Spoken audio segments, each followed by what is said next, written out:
দেখুন বিআই মশাই, আমি স্থির করলাম যে আমি আজই মথুরকে নিয়ে ভিতারিতে ফিরে যাব।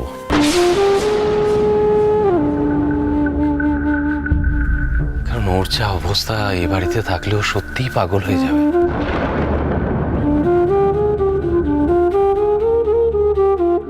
আমিও জয়ের সঙ্গে একমত দাসমশাই। মথুরের লক্ষণ ভালো বুঝছি না। ওকে যত দ্রুত সম্ভব এখান থেকে সরিয়ে নিয়ে যাওয়া উচিত। এই বাড়িতে তার স্ত্রীর স্মৃতি সর্বত্র ছড়িয়ে আছে। ও কিছুতেই ভুলতে পারছে না সেসব।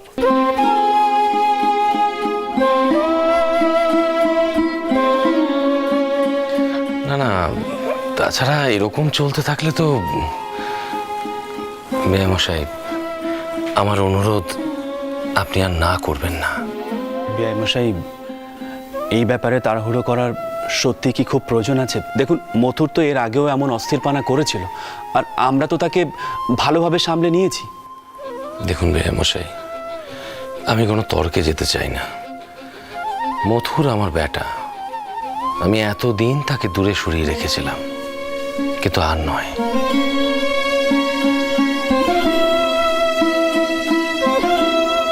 আমি জেনে শুনে তাকে খোয়াতে পারবো না। আমি আজই আমার বেটা আর নাতিকে নিয়ে ভিতারি রওনা হব। বিআই মশাই, দেখুন মথুরের বেটা দুধের শিশু, তার জন্য একজন দুধ মা আছে। আর তাছাড়া মা মরা বেটাকে আমার ছোট মেয়ে ছাড়া আর কেউ সামাল দিতে পারেনি।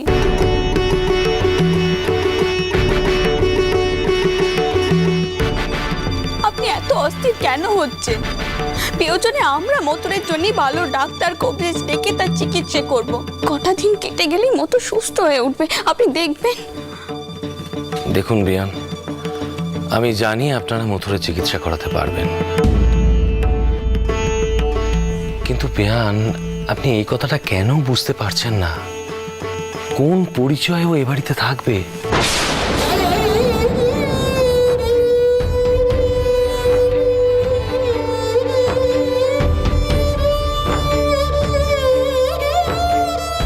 আজ তো আপনাদের সঙ্গে ওর সমস্ত সম্পর্ক শেষ হয়ে গেল।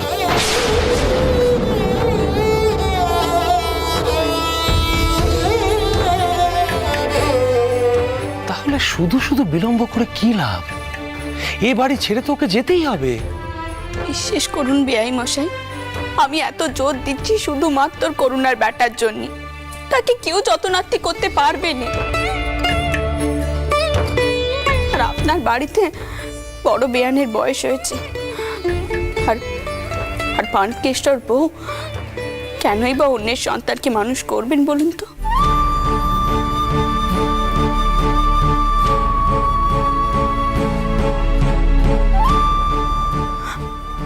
দেখুন দেখুন, আমার কথায় কিছু মনে করবেন না। আমি যা কইছি শুধুমাত্র করুণার বেটার জন্য কইছি। সে তো আমারও নাতি।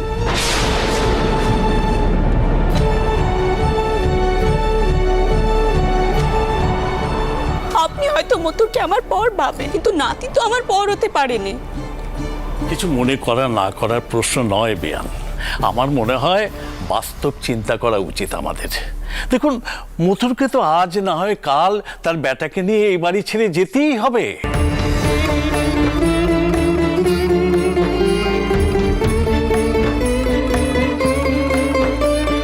এই কথাটা যত তাড়াতাড়ি আপনারা মানতে পারবেন ততই মঙ্গল।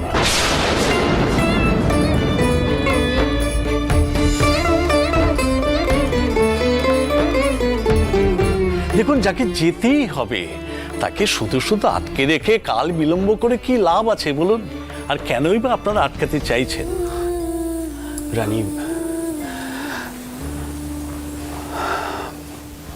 তুমি আগে মথুরের মদখানা নাও, আর মথুর যদি রাজি থাকে তাহলে ওনাদের যাত্রার আয়োজন করো। আর ওনারা ঠিকই বলেছেন, মথুর আর তার বেটাকে আটকে রাখার কোনো অধিকার আমাদের নেই। ওই বেটা আমাদের বংশের কেউ নয় রানী, তাই ওনাদের কথা আমাদের মানতেই হবে। একমাত্র মথুরই যদি মাধব,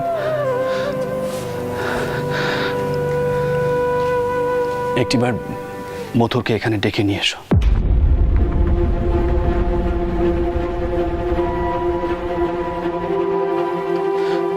সব কাজকর্ম যখন মিটে গেছে তখন এই নিয়ে তর্ক করে আর কোনো লাভ নেই। যাও। যাচ্ছি জ্যাঠামশাই। আমি বিথারিতে ফিরে যাব নিশ্চয়ই।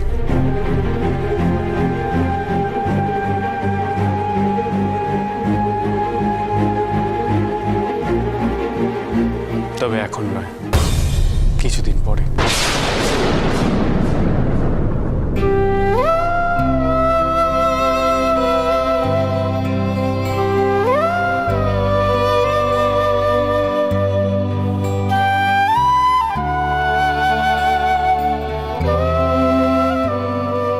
মা ঠিক কথাই বলেছেন, ভোপালকে এখন নিয়ে যাওয়া উচিত হবে না।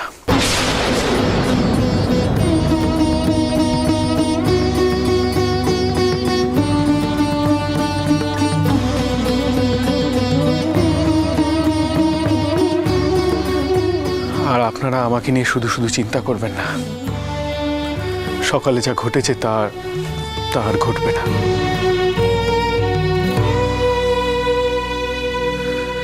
আমি মনে মনে শক্ত হবার চেষ্টা করব।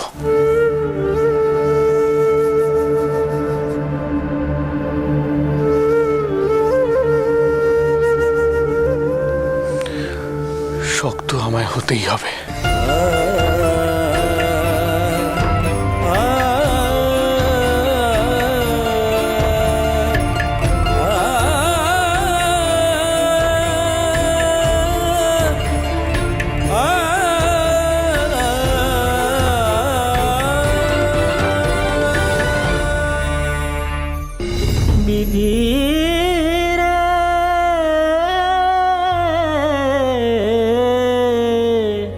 দারুণ বিধি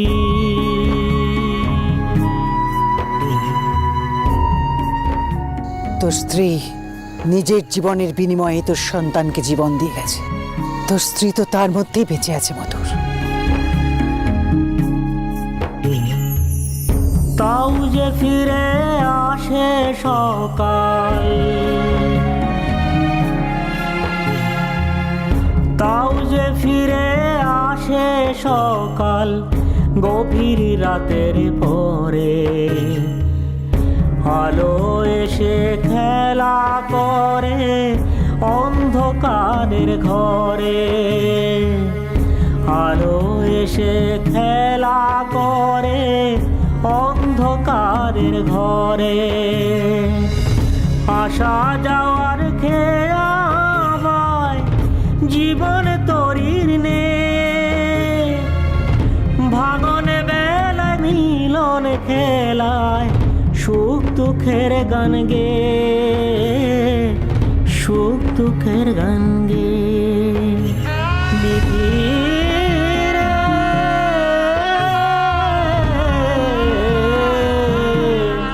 দারুণ বিধি, এ জীবন যে ধোকার টাটি, জনম মরণ ঘুরছে পাকে, সকাল রাতের যাওয়ায় আশায় জোয়ার ও ফাটার বাকে, সকাল রাতের যাওয়ায় আশায় জোয়ার ও ফাটার বাকে। বিধির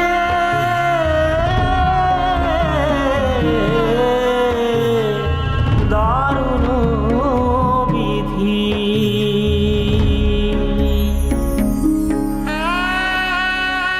দারুণ বিধি।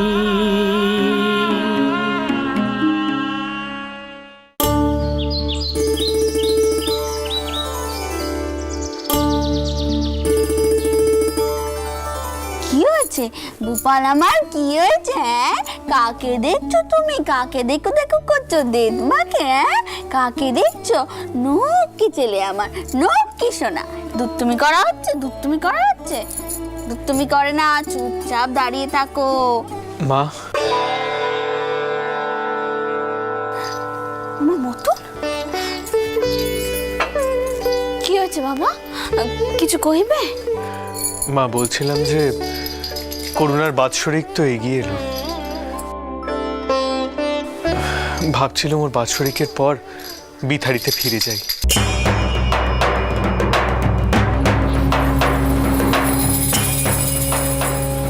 ভূপালও এখন অনেকটা বড় হয়ে গেছে, ওকে আমি সামলাতে পারবো, কাউকে প্রয়োজন হবে না।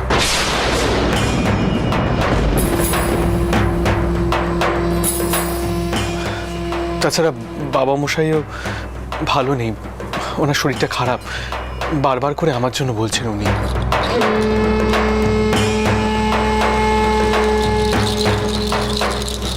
মতুর বাবু তো ঠিক কথাই কইছেন। দেখো, কোকার কিন্তু কোল চেনা শুরু হয়ে গেছে, আর ছোটকুকি বা কতদিন ভূপালকে আগলে আগলে রাখবে? এরপরে যদি নিয়ে যাওয়া হয় ছোটকুকির আরো কষ্ট হবে। তার থেকে বরং মতুর বাবু এখনই নিয়ে যান। আর উনি তো কইছেন যে উনি কোকাকে সামলে রাখতে পারবেন। কিন্তু বদ্দিদি,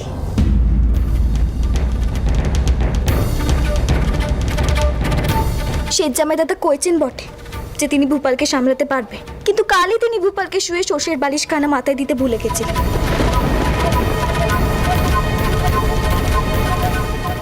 পাশ বালিশও দেননি, আর একটু হলেই ভূপাল পালং থেকে মেঝেতে পড়ে যেত। দেখো জগদম্বা, ভূপালকে যদি পুরুষ মানুষের হাতেই মানুষ হতে হয় তাহলে একটু আধটু পড়ে ছড়ে যাবে বই কি।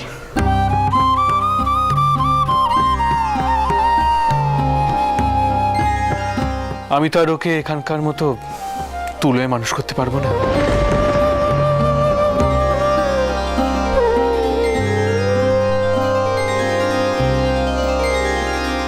মা, আমি তাহলে নৌকো ঠিক করি। আসলে বাবা মশাই বলছিলেন খুব ধুমধাম করে নাতিকে নিয়ে যাবেন, তাই। সে তো ঠাকুরদা সব হতেই পারে মতুর বাবু। এতদিন পর তার নাতি বাড়ি ফিরছেন, তিনি এইটুকু আনন্দ করবেন না? আপনি যান, আপনি গিয়ে সমস্ত ব্যবস্থা করে ফেলুন। আর শুনুন, চোটকুকির কথায় একদম কান দেবেন না। ওর কথা মতো চলে আপনি কোনোদিনও ভূপালকে বাড়ি থেকে নিয়ে যেতে পারবেন না। এমন করে কথা কইছে যেন 10-20 খানা মানুষ করে ফেলেছে। আপনি যান, ব্যবস্থা করুন। আমি তাহলে যাই।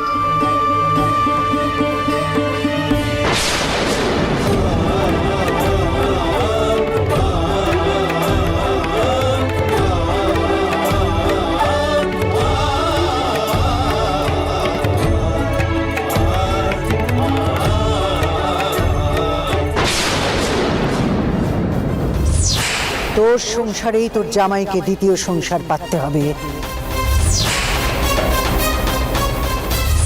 এটাই হয়তো।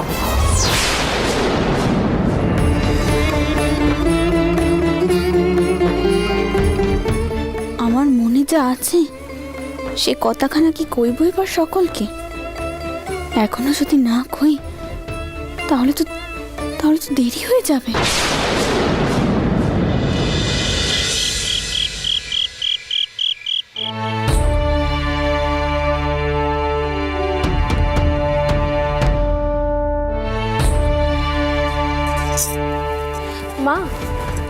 মা, কুমারী, তুই এসেছিস? মা চল, মা চল, ঘরে চল। মা কইছিলাম কি, তুমি কইছিলে না আমায় বেতারিতে গিয়ে মতুর বাবুর বাড়িতে একবার দেখতে? তুই গিয়েছিলিস? হ্যাঁ মা, তোমার জামাই নিয়ে গেছিল। সেখানে গিয়ে তো দেখি পানকেষ্ট বাবুর স্ত্রী খুবই বিরক্ত। আর তারই বা দোষ কোথায় বলো? নিজের একখানা মেয়ে সন্তান হয়েছে, আর ইদানিং পানকেষ্ট বাবুকেও কাজের জন্য অনেক দূরে গিয়ে থাকতে হয়। ওখানে করুণার ব্যাটার একেবারেই যত্ন হবে না মা। আর মতুর বাবু তো সারাক্ষণ ঘরে বসে থাকবেন না যে ব্যাটার দেখাশোনা করবেন। তিনিও তো পুরুষ মানুষ, তিনি কি করেই বা ব্যাটা মানুষ করবে কও দেখি? দেখেছো তোমা, আমি তোমাকে কইছিলাম না শেঠ জামাই দাদা একা ভূপালকে সামলাতে পারবেন না। তিনি ঝিনুক বাটিতে কোকাকে দুধ খাওয়াতে গেছিলেন, আর কোকা বিষম খেয়ে গেছিল, আর একটু হলেই তার দম বন্ধ হয়ে যেত। মা, আমি তোমাকে কইছি ভূপালকে যেতে দিও নে, তাতে কিন্তু হিতে বিপরীত হবে। শোনো ছোটকু কি, ভূপালের ওপর যা তোমার টান তা সাধারণত হয়নি। এ ঠিক যে করুণা ভোপালের দায়ভার তোমার ওপর দিয়ে গিয়েছে, তুমি তাকে মায়ের মতনই যত্নার্থী করো। কিন্তু আমি তোমাকে একখানা সোজাসুজি কথা কইছি, মতুরকে এই বাড়িতে ধরে রাখতে আমি পারবো না। সে যাবে, আর সে গেলে তো আর একা যাবে না, খোকাকে সাথে করেই নিয়ে যাবে।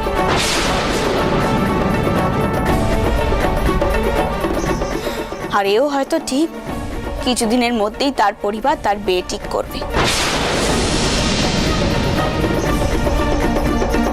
মতুর রাজি না থাকলেও ভবিষ্যতের কথা ভেবে তাকে রাজি হতেই হবে।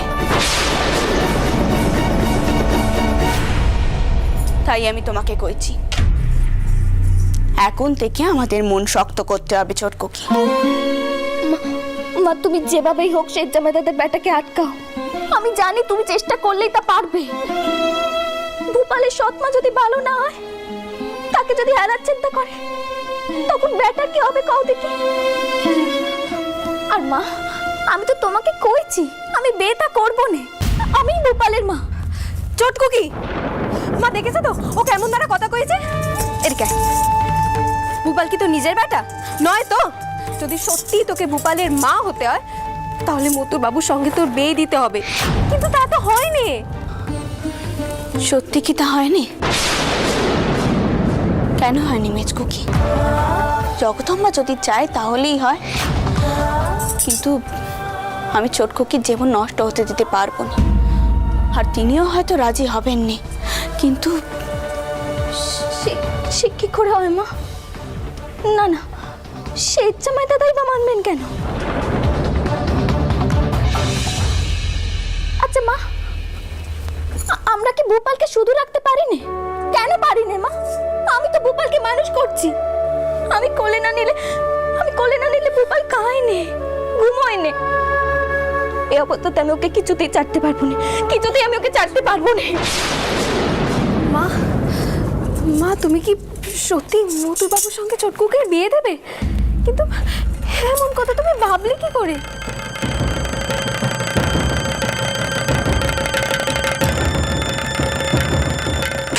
তোর সংসারেই তোর জামাইকে দ্বিতীয় সংসার পাততে হবে, এটাই হবে তবে।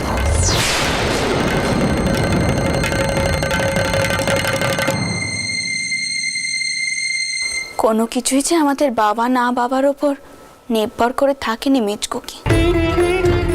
কপালে যা লেখা আছে তাই হয়। আমরাও তো চেয়েছিল করুণাকে আটকে রাখতে, পারলুম কি আমরা? রঘুবীর যা চান তাই হয়, রঘুবীরের ইচ্ছেতেই সবকিছু হয়, এ আমার বিশ্বাস। জয় রঘুবীর।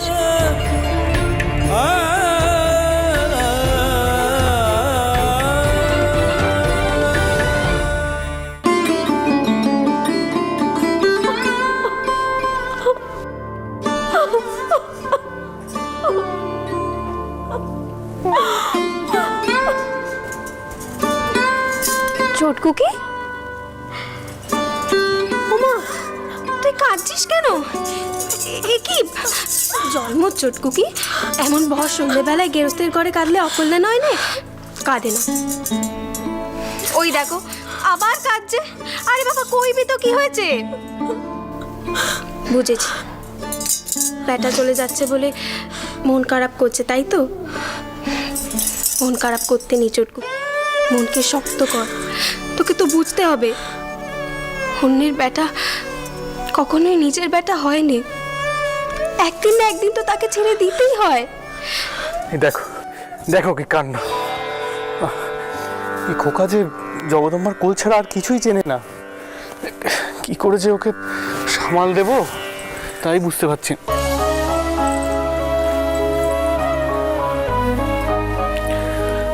নৌকো বলে এসেছি, কাল রওনা দেব। মেজ দিদি, আপনি জানেন নিশ্চয়ই করুণার বাৎসরিক কাজ কাল। গঙ্গার তীরে সেসব সেরে ফেলবো।